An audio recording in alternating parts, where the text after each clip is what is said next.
ભક્તો તમે જુઓ હંમેશા મૌન પાળે, કાં તો ઓછું બોલે અને કાં તો કેવલ ભગવાનનું નામ રટ્યા કરે, બીજું કઈ ન બોલે.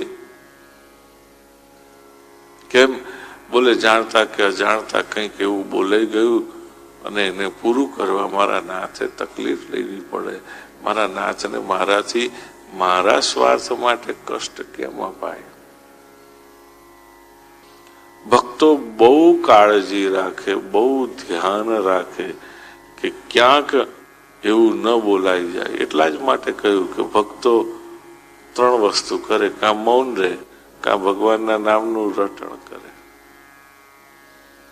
કાં ભજન કરે રાખે, બસ. પણ કોઈ પણ કંઈ કહે બોલવાનું તો એ સીધું બોલી ન જાય, કારણ કે બોલે તો એ પૂરું કરવા પછી ભગવાને આવવું પડે અને એ તકલીફ ભક્ત ભગવાનને ન આપે, ન આપી શકે. એને ગમે નહીં, કારણ કે પ્રેમ કરે છે ને, એટલે એ પોતાના નાથને સ્વામીને તકલીફ જેટલી ઓછી પડે એવું વિચારે. તો એ પ્રેમ, તો એ સમર્પણ.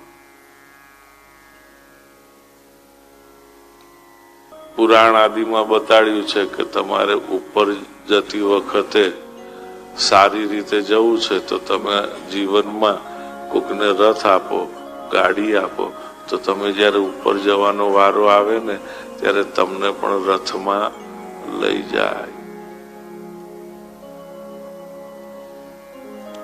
આગળ જતા માટે આપણે રસ્તો કેટલો સારો કરીએ છે કે આપણને બધું મળી રહે, પહોંચી રહે.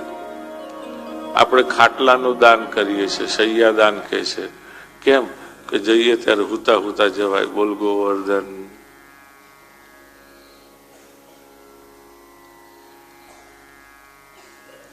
જે આપીશું ને એ આપણને મળશે.